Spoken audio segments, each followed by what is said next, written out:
The air outside the Brookville diner was crisp with the chill of early morning. The sun had just begun to break through the gray sky, casting a pale golden glow over the street. Ethan Miller stood at the entrance, his small frame barely noticeable among the steady foot traffic. His hoodie was too large for him, the sleeves frayed at the edges, and his sneakers had seen better days. The smell of bacon, fresh coffee, and faint hints of cleaning detergent seeped out each time the diner's door swung open. Ethan's stomach growled, sharp and painful. He pressed his hand against it, hoping the ache would ease. But hunger didn't go away just because you ignored it. His eyes locked on James Bennett, the man he had been watching for days. James sat in the same corner booth every morning at precisely 7:15 a.m., dressed in his sleek gray suit, polished shoes, and leather briefcase at his side. He was always reading the newspaper, flipping the pages with crisp, methodical precision. Ethan had studied him like a hunter stalking prey. He knew the man ordered black coffee and a plate of eggs over easy. He knew that James never stayed longer than 30 minutes. Today, Ethan had decided, was the day he would act. His heart pounded like a drumbeat in his chest. "Don't be afraid, Ethan. This is for Grandma." He repeated it like a mantra as he took a shaky step forward. Then another. As he entered the diner, the warmth of the air inside was a small comfort, but his nerves kept his body cold. His eyes darted to the waitress, Lily, a kind-looking woman with curly brown hair tied up in a bun. She smiled at him briefly, but went back to refilling a customer's cup of coffee. Rick, the diner's security guard, glanced at him. His gaze was sharp, like he was waiting for Ethan to do something suspicious. Ethan felt his legs go stiff. "Stay calm. Stay calm." Ethan forced himself to walk forward, step by step, until he stood just a few feet from James. His mouth opened, but no sound came out. His throat felt tight, his tongue heavy. He clenched his fists at his sides, nails pressing into his palms. "Say it! Just say it!" He started, his voice barely above a breath. He bit his lip, glancing nervously at Lily and Rick, then back to James, who hadn't looked up from his newspaper. Ethan took another step closer and leaned forward. Now or never? "My grandmother is dying." James's eyes flicked up from his newspaper. His brow furrowed as he glanced at Ethan with mild annoyance. He folded the page he was reading, sat back, and let out a slow, deliberate sigh. "Go ask someone else, kid," he muttered. "I'm not interested." The words hit Ethan like a punch to the chest. His heart sank, but his legs stayed rooted in place. He couldn't give up. Not now. Not when Grandma needed him. His lips trembled, but he didn't back away. Not this time. For a moment, Ethan stood in silence, his gaze fixed on James like a drowning man watching a distant lifeboat. He took a shaky breath, his hands trembling at his sides. "Don't cry. Don't cry. Not now." But it was too late. Hot tears blurred his vision, and he wiped at them furiously with his sleeve. "I'm not lying," Ethan whispered, his voice cracking. "We can't afford her medicine. Please, I don't know what else to do." His voice was louder this time, loud enough for others to hear. Conversations at nearby tables fell quiet. The clatter of forks against plates stopped. The faint sound of jazz playing on the diner's radio suddenly felt louder. Lily froze mid-pour as she filled a customer's cup of coffee, her eyes flicking toward Ethan. She glanced at Rick, who straightened up, eyes narrowing on the boy. "Don't get kicked out, Ethan. Don't get kicked out." He lowered his head slightly, his gaze aimed at the scuffed linoleum floor. James put down his newspaper slowly, his eyes narrowing as he studied Ethan. It wasn't just a glance this time. He saw Ethan, saw the hunger in his eyes, saw the damp sleeves of his hoodie, the stains on his jeans, and the tear tracks running down his cheeks. "Medicine, huh?" James said, his tone cautious. "What medicine?" Ethan's eyes darted up, surprised that the man was still talking to him. "For my grandma," he said quickly, as if afraid the chance would disappear. "Her name's Martha Miller. She's sick. She's in bed all day, and she can't move. I've been trying to get help, but nobody." His breath hitched, and he swallowed hard. "We live on Pine Street, number 14, the apartment with the green door. My parents, they died 2 months ago in a car crash. It's just me and her now." James's eyes didn't leave Ethan's face. For the first time, his face wasn't unreadable. It was serious, heavy with something Ethan couldn't name. "You're telling me," James said slowly, "that you're taking care of her alone?" Ethan nodded quickly. "Yes, sir." His voice was small but firm. I'm doing my best, but she needs medicine and I don't have. His voice cracked and the words stuck in his throat. Don't cry. Don't cry. Please don't cry. There was a long pause. Too long. Ethan shifted from one foot to the other, heart pounding so loud it hurt. Finally, James reached into his pocket and pulled out his phone. "What's your address?" he asked. Ethan froze, his eyes narrowing in suspicion. "Is this a trick?" He glanced at Rick, who was still watching him, and then at Lily, who gave him a small nod of encouragement. Ethan swallowed his fear and spoke softly. 14 Pine Street, apartment 2C. James tapped on his phone, fingers moving quickly. Then, without another word, he walked to the far end of the diner, phone pressed to his ear. His voice was low but firm as he spoke to someone on the other end of the line. Ethan strained to hear, but all he caught were bits and pieces. "Get a team there now." "No, it's a child. Bedridden. Possible emergency." The weight on Ethan's chest lifted just a little. His fingers unclenched, and he felt a small, cautious hope flicker in his chest.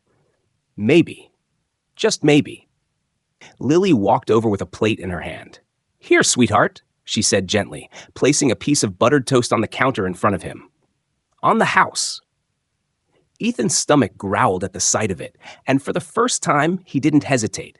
He sat at the counter, eyes fixed on James as he bit into the warm, buttery toast.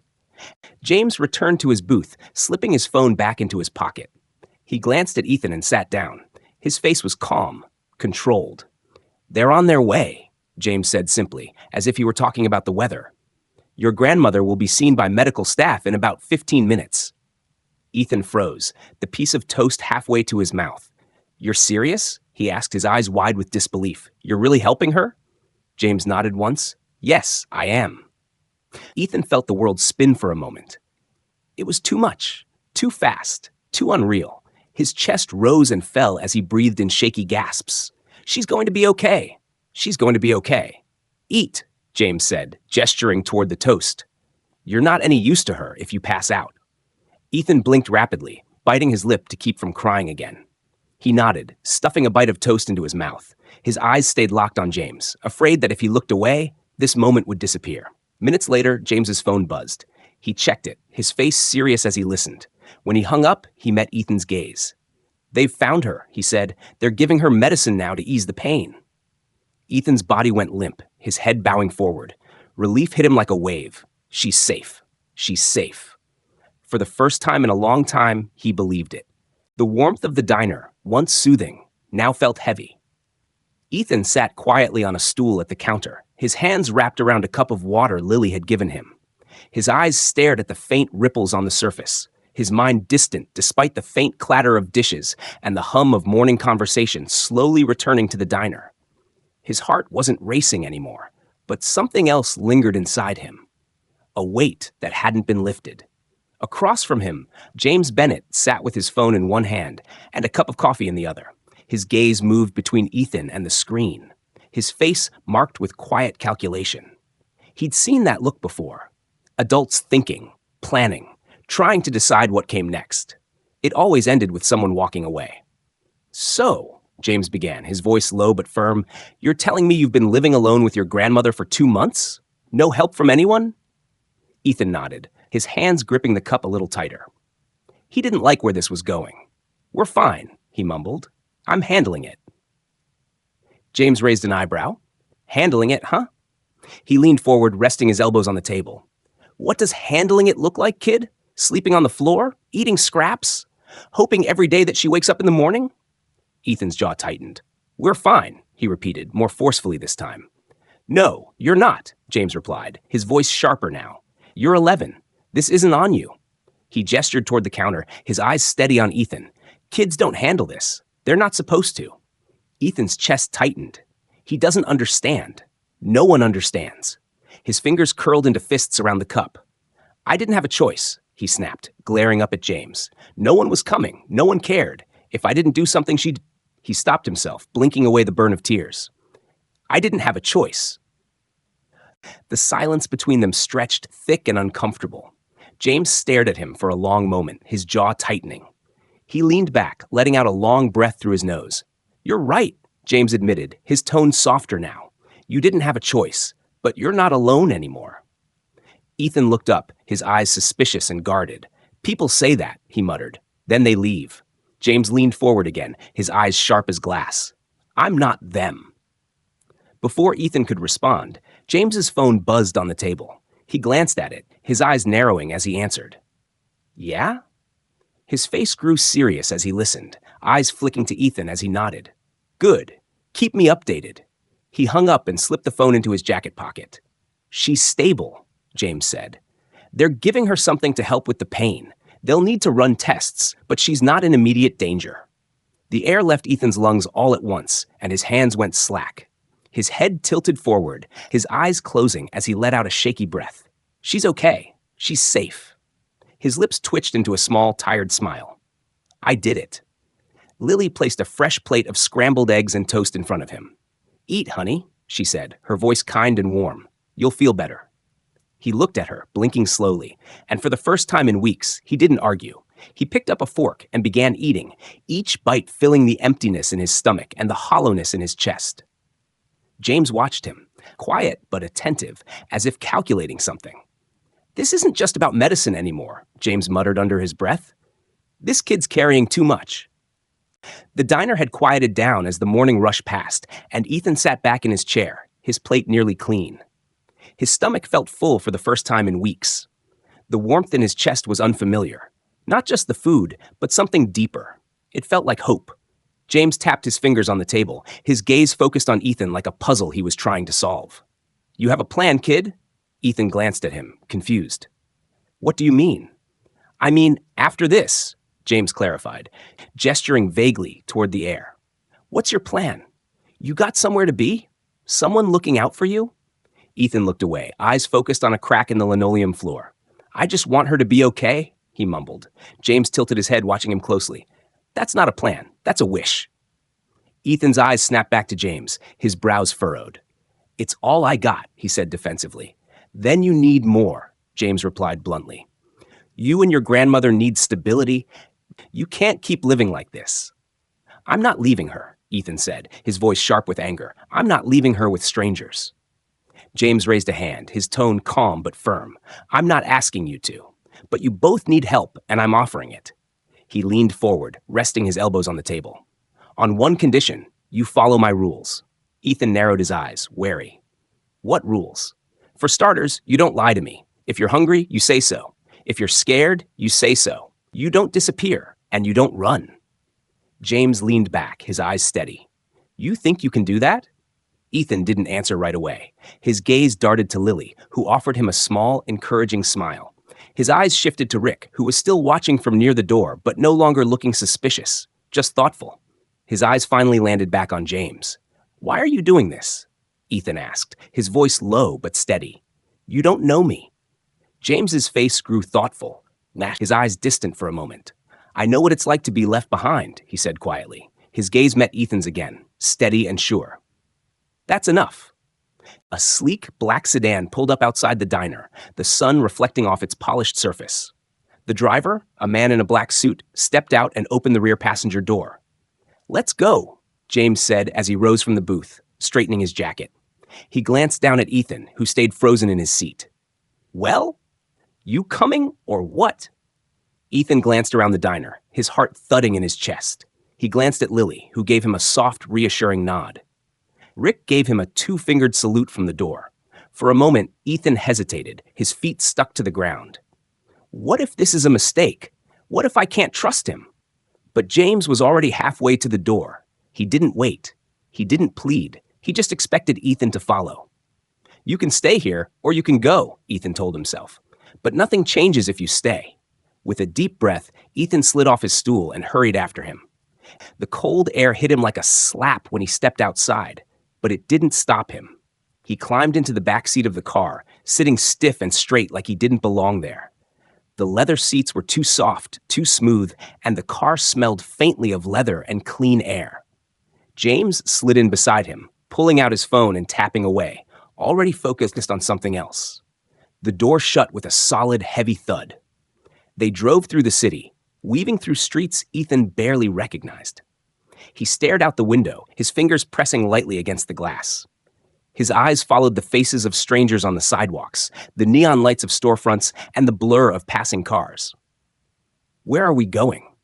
Ethan asked finally, his voice small. James didn't look up from his phone. "Someplace better." The car eventually pulled up in front of the Midtown Grand Hotel, its sleek bay of gold-trimmed entrance looking like something out of a movie. A doorman in a blue coat stepped forward and opened the door for them. Ethan hesitated, his heart racing in his chest. "This isn't for people like me." But James stepped out first, glancing back at him. "Move, kid. You're not a ghost. You belong here, too." Something about those words made Ethan's legs move. Slowly, he stepped out of the car and followed James through the grand, golden entrance of the hotel. For the first time in a long time, the future didn't look so dark. Ethan's shoes squeaked softly on the polished marble floor of the Midtown Grand Hotel. Each step echoed faintly, as if to remind him he didn't belong there. His wide eyes darted around the grand lobby, taking in everything at once. The crystal chandelier hanging high above, the plush, cream-colored sofas, and the elegant guests strolling past like they owned the world. He kept his hands stuffed in his jacket pockets, fingers clenching the fabric like it was a lifeline. His old, scuffed sneakers and worn jeans felt like a spotlight had been cast on him. Don't touch anything. Don't make a scene. His heart pounded in his chest. He tried to keep his eyes low, but it was hard not to stare at everything. "Stop looking like a stray," James said as he walked ahead, his voice sharp but not unkind. He glanced over his shoulder at Ethan. "Head up, shoulders straight. You're not a thief, and you're not invisible." Ethan swallowed hard and lifted his head, though it felt unnatural. Shoulders straight, head up, not invisible. The words echoed in his mind like a mantra, but doubt still pulled at him. They approached the front desk, where a woman with sleek blonde hair and a polite, businesslike smile greeted them. Her eyes flicked to Ethan briefly, then settled on James. "Welcome back, Mr. Bennett," she said smoothly, tapping something into the computer. "Will you be needing your usual suite?" "Not this time," James replied, his voice calm but firm. "Get me a room with 2 spaces, one for me, one for him." He nodded toward Ethan. The receptionist blinked but didn't ask questions. "Of course, sir. We have a 2-room suite available on the 12th floor. Shall I arrange for someone to bring your luggage up?" "No luggage?" James said curtly, tapping the counter with 2 fingers. "Just give us the keys." The woman nodded, printed 2 key cards, and handed them to James. Her smile never wavered. "Enjoy your stay, Mr. Bennett." James handed one of the key cards to Ethan. "Don't lose it." Ethan stared at the small plastic card in his hand. It didn't look like much, but it felt heavier than it should. A key, an actual key to a real room. Not a shelter, not an old apartment with broken locks. A real room. He glanced up at James, unsure what to say, so he just nodded. The elevator ride was silent. Ethan leaned against the wall, his hands fidgeting with the edge of his hoodie. The lights above the door counted up. 3, 5, 8, 10, until they finally reached 12. When the door slid open, the hallway was quiet, lined with soft, cream-colored carpet that felt like walking on a cloud. James strode down the hall like he'd done it 1,000 times before. Ethan followed, glancing nervously at the gold room numbers on each door. 1210, 1211, 1212. James slid the keycard into the lock, and the door made a soft click. He pushed it open and stepped aside. "Go on," he said. "It's yours, too." Ethan hesitated, standing in the doorway like it might collapse if he touched it. He took one step in, then another, eyes darting around like he'd just stepped into a dream. The suite was enormous, bigger than his entire apartment back on Pine Street. The living space had a large couch, a coffee table, and a TV mounted on the wall. To the right was a small kitchen area with a sink, microwave, and even a fridge. Beyond that, 2 separate doors led to bedrooms. "Yours is on the left," James said, walking toward the right. "Bathroom's in the middle. Use it if you need to." Ethan didn't move. His eyes fixed on the couch, then the TV, then the clean, spotless carpet. There's no stains. No smell of damp clothes. No roaches. "You just gonna stand there all day?" James asked, glancing back at him. Ethan stepped further inside, slow and careful. His feet moved like he was afraid of leaving marks on the perfect carpet. He opened the door to his room, and his breath caught in his chest. There was a bed. A real bed. Not a mattress on the floor, not a cot at a shelter. A real full-sized bed with fresh white sheets, pillows that looked softer than clouds, and a nightstand with a lamp. He stepped inside, his hands grazing the cool wood of the dresser, the smooth surface of the nightstand. He pulled the top drawer open and closed it, just to feel the quiet, smooth slide of it. It was too much. He sat on the edge of the bed, his hands on his lap, staring down at his shoes. The weight in his chest didn't lift. This isn't real, he thought. This can't be real. He sat there for a long time, not moving, just breathing. Don't mess it up. Don't break anything. Stay quiet. Later that evening, James knocked lightly on the doorframe of Ethan's room. You hungry? Ethan blinked, realizing he'd been staring at the wall. He nodded. Yeah. James gestured for him to follow. They sat together at the small kitchen table as James unwrapped 2 sandwiches from a brown paper bag. Turkey or ham? He asked. Turkey, Ethan said, and James slid the sandwich across the table. They ate in silence for a while. Ethan's eyes stayed on the sandwich as he took slow, careful bites, like he had to make it last. James watched him, but didn't say anything until the food was almost gone. Your grandmother's stable, James said, but the doctors want to run more tests. Ethan stopped mid-bite, his fingers tightening on the sandwich. She's okay, though? She's okay, James confirmed, but it's not over. He leaned forward, resting his arms on the table. We need to talk about your future, Ethan. Ethan's eyes narrowed. Here it comes. I'm not leaving her. Ethan said before James could say anything else.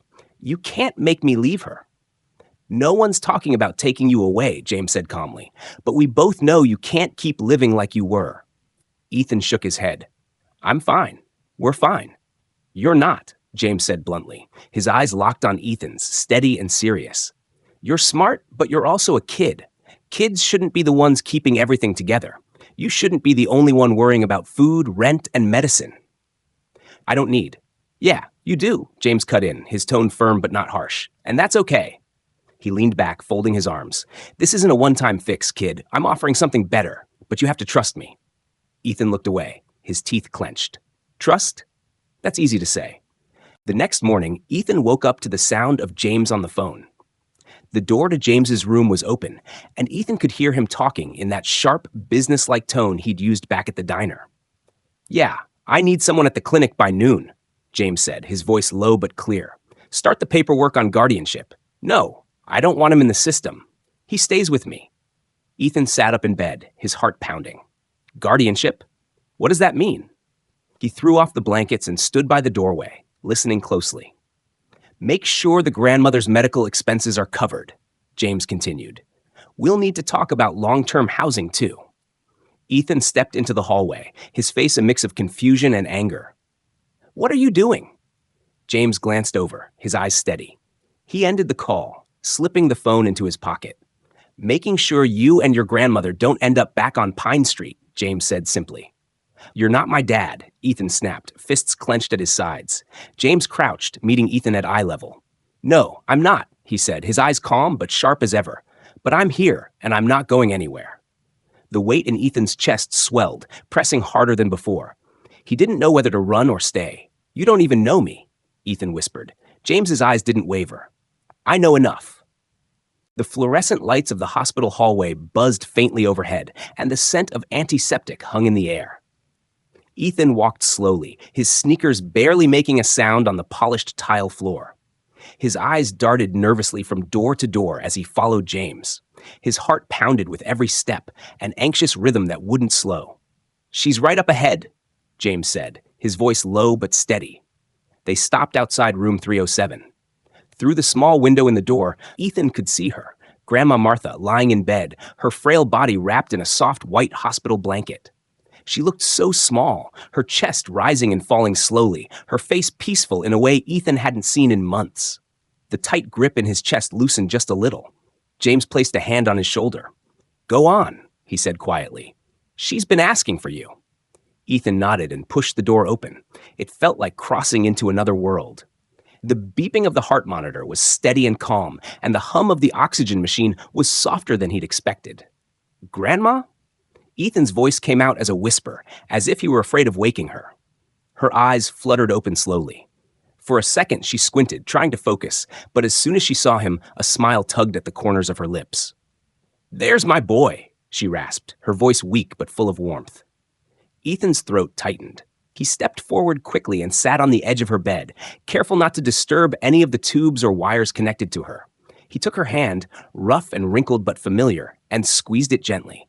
Warm. She's warm. "You're okay now, Grandma," he said, his voice thick with emotion. "The doctors are taking care of you. They said you're going to be all right." Her cloudy eyes shimmered with tears. "I told you, baby," she said, her fingers weakly squeezing his. "I told you, don't give up. There's always a way." Ethan nodded, his jaw tight as he fought back the tears burning at the corners of his eyes. "Yeah, Grandma, I know." She glanced past him and noticed James standing by the door, his hands in his coat pockets, his gaze steady but soft. Her eyes flicked back to Ethan. "Who's that?" she asked, tilting her head slightly. Ethan glanced back. "That's James," he said. "He helped me. I think he's going to help us both." Martha's eyes lingered on James for a long moment, her gaze sharper than it had been in weeks. Finally, she nodded, her smile faint but knowing. "Good people are hard to find, Ethan," she whispered. "If you found one, hold on tight." Hours later, Ethan sat in the hospital lounge, his knees pulled up to his chest on the chair. He stared at the floor tiles, counting them over and over. 1, 2, 3, 4. Stop. Breathe. His fingers drummed against his leg as he glanced toward the hallway where his grandmother's room was. Every second felt like an hour. James sat across from him, phone in hand, scrolling through messages. Occasionally, he glanced at Ethan, his eyes sharp but patient. He didn't speak until Ethan broke the silence. "Is she really going to be okay this time?" Ethan's voice was small, like he didn't want to hear the answer. "She's in good hands," James replied, leaning forward with his elbows on his knees. "Doctors said the treatment's working. They're running more tests, but she's stable for now." Ethan let out a slow breath, his body sinking into the chair like all the weight he'd been carrying finally slipped off his back.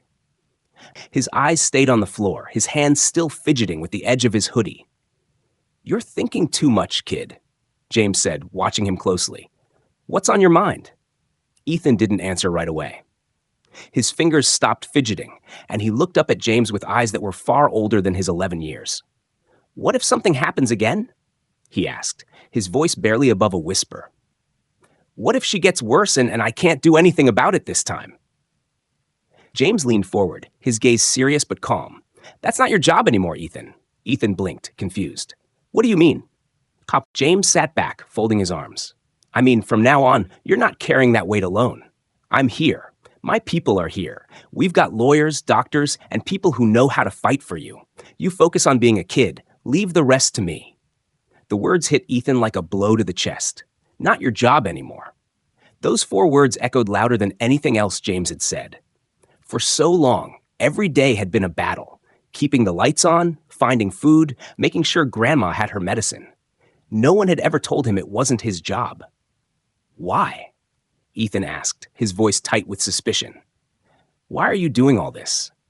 James's eyes softened in a way Ethan hadn't seen before. He leaned forward, his hands clasped together. "Because someone did it for me once," he said quietly. "When I was about your age, I thought the world was going to swallow me whole. I didn't have anyone either. But one person changed all of that." He looked at Ethan, his eyes sharp and certain. "Now it's my turn." Ethan didn't know what to say. He nodded slowly, looking away, but his eyes were glassy with tears. A week later, Ethan sat beside his grandmother's bed at the clinic, his legs swinging beneath the chair. She was sitting up now, eating soup from a tray with slow but steady movements. Color had returned to her face, and her hands weren't shaking as much. James leaned against the wall, arms crossed, watching them with quiet satisfaction. "Doctors say you'll be discharged in a few days," James said, glancing at Martha. "We'll move you somewhere better. Clean apartment, safe neighborhood. None of that Pine Street nonsense." Martha tilted her head at him, her eyes sharp. "This ain't charity, is it?" James raised an eyebrow. "No, it's an investment." She gave him a look that only a grandmother could give, skeptical but amused. She muttered, taking another sip of her soup. "As long as my boy's safe, I'll play along." "You have my word," James said simply. Martha glanced at Ethan, then back at James. She nodded once, satisfied for now. Later that evening, as they stood outside the hospital, waiting for the car to pick them up, Ethan glanced up at James. "Does this mean we're staying with you?" Ethan asked, his breath fogging in the cold air. James tilted his head. For now, we'll get you both a place soon enough. Somewhere better than Pine Street. Ethan looked away, his mind racing. For once, though, the fear wasn't as strong. It wasn't gone, but it didn't feel like it was about to swallow him whole anymore. Hey, James? Ethan asked, his voice quiet. Yeah? Do you ever wish you could go back? James glanced down at him, his face thoughtful. Back to what? Back to before you had help. Before everything changed. James stayed quiet for a moment, his breath coming out in small clouds of mist. Finally, he shook his head. No, he said firmly. You don't get stronger by going back. You get stronger by moving forward. Ethan let that sink in. Forward, not back. The sleek black car pulled up to the curb. James opened the door and gestured for Ethan to get in. Come on, kid, James said. Time to move forward. Ethan climbed into the car, glancing back at the hospital one last time. His grandmother was safe. He was safe. For the first time in a long time, he didn't feel like the world was about to crush him. He didn't know exactly where they were going. But he knew one thing for sure. He wasn't going alone. Not everyone gets a chance to change their fate, and even fewer believe that a single whisper could be enough to do so. But Ethan Miller proved that, even in the darkest moments of despair, the courage to speak up can open doors to hope. His journey wasn't just about saving his grandmother. It was about saving himself. From an 11-year-old boy carrying the weight of the world on his small shoulders, Ethan learned a lesson many adults never do. You don't have to carry it alone. Sometimes all it takes is the courage to raise your voice, even if it's just a whisper. James Bennett, a wealthy man who once knew the weight of loneliness and hardship, became the one to hear that whisper. But he didn't just hear it, he acted. Because he knew better than anyone that a small act of kindness could change a child's entire life. The story doesn't end with perfection, but it does end with hope. A new home awaits Ethan and his grandmother. Challenges still lie ahead, but this time, Ethan knows he won't face them alone. He's learned that sometimes, when the world feels like it's closing in, all you have to do is look up, because someone might be looking back. A whisper can be louder than a shout if it reaches the right ears. And in this darkness of life's hardest days, hope doesn't always have to roar. Sometimes, all it takes is a whisper to light up an entire world. Thank you for taking the time to experience the boy who whispered for hope. We hope Ethan's journey touched your heart as much as it did ours. His story reminds us that even the smallest voice can spark the biggest change, and that kindness, no matter how small, can transform lives. If you enjoyed this story and want to see more powerful tales like this, don't forget to like the video. It lets us know you loved it. Subscribe to the channel so you never miss another inspiring story. Turn on the notification bell. Be the first to see new stories as soon as they're released. We believe in the power of storytelling to bring hope, compassion, and courage into the world. If this story moved you, consider sharing it with friends and family. You never know who might need a little hope today. Thank you for watching, for listening, and for being part of this journey. Stay hopeful, stay kind, and remember, even a whisper can change everything. See you in the next story.